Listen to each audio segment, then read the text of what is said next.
Hello, and welcome to TCS Student News. I'm Ronan, and let's get right into the news.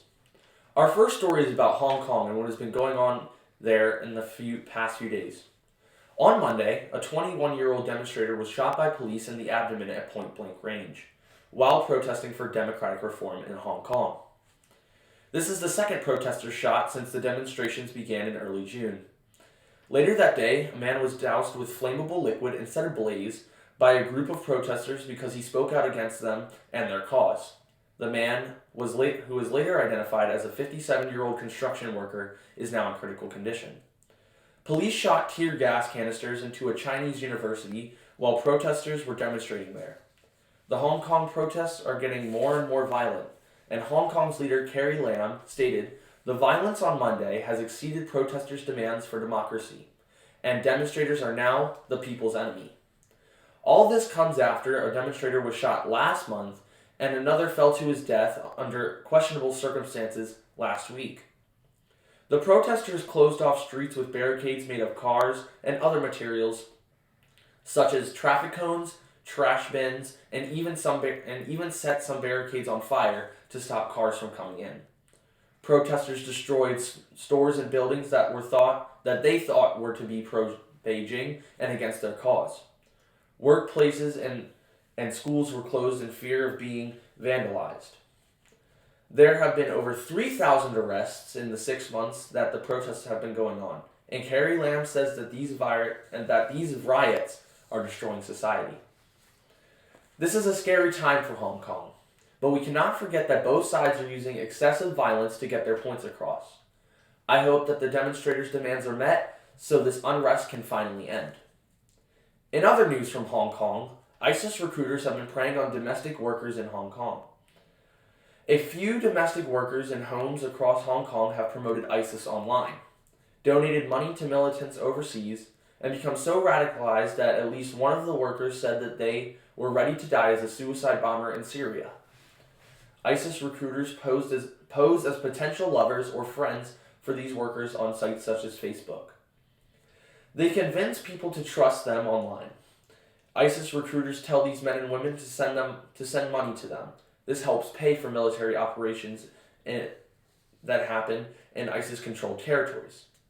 Most of the targeted domestic workers are of Indonesian nationality, which makes them easier targets because Indonesia has one of the biggest Islamic followings outside of the Middle East. Indonesian domestic workers in Hong Kong are an oppressed minority within society. This oppression makes them easier to be recruited by ISIS. The fear in Hong Kong is that these radicalized individuals will start to take control of parts of Hong Kong, making the government have to deal with two separate issues: the protests and an invasion of both ISIS ideals and ISIS militants into the city. Now, it's time for TCS Student News. Last Thursday, TCS went to his play at Center Stage. The play we went and saw was Thoughts of a Colored Man. The play was about the experience of being a black male in America today. The actors we saw in the play each portrayed a different internal emotion of an American black man: wisdom, passion, depression, lust, happiness, love, and anger. The play had underlying themes such as classism, sexuality, incarceration, socioeconomic prejudices, relationships, and parenthood. I personally really liked this play, and I asked students what they thought about it. They said that they really enjoyed seeing the story from another person's perspective, and enjoyed how real the story was. They also thought the actors played their characters very well. Students also liked the songs that were implemented in the play, and thought that everyone could relate to an aspect of the story. I want to thank Miss Adita, Mr. Michael, and Miss Donnie from Center Stage for allowing us to come and see it.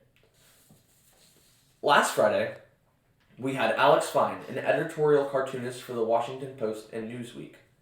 He came in and talked about his job and taught an editorial cartoon drawing seminar.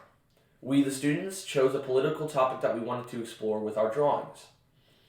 We had an hour and a half to both come up with the idea and draw the cartoon. During the drawing process, Alex Fine came around and helped us think of better ways to express what we wanted to show in drawing form. At the end, we all stood up one by one and presented our pieces.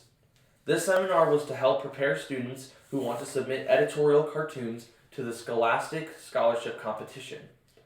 Thank you so much, Mr. Alex, for coming in and teaching us about your profession and teaching us new and exciting skills. I also want to thank Baltimore Office of Promotion and the Arts for sponsoring this workshop. On Monday, the fundraising committee discussed multiple ways that we could fundraise in the school. One of the biggest fundraisers for the school is the Bull Roast, and I am excited to announce that the fundraising committee has announced the Bull Roast being on March 14th of 2020. There is also going to be a candy sale in December and a pizza sale in January. Finally, the fundraising committee is looking into a bingo night, but that isn't set in stone as of right now. I want to thank CSI for coming in and teaching the sophomores about frog anatomy and the details of their classification as a species. We learned about the digestive system of the frog and how it is different and similar to that of a human. Now, for the fun part. The sophomores got to dissect a frog and really get an in-depth look of what a frog looks like on the inside. The dissection was very helpful to the education that we had learned earlier. Thank you, CSI, for coming in and teaching us for another great and successful lab. I want to thank Mr. Noah for gym class on Wednesday. We really enjoyed having Mr. Noah as our gym teacher. We learned how to shoot the ball into a goal with accuracy and power. We also played a mini game of soccer. Thank you, Mr. Noah, for the amazing gym class and for being an amazing teacher. Here at TCS, we really enjoy the opportunities we are given. We all appreciate and love the creative writing seminars that Mr. Don gives us every Friday. The juniors and seniors love having Miss Elaine come in and teach a weekly space lab. And everyone in the school definitely loves having Mr. Parker come in every Tuesday for the Young Playwright Seminar.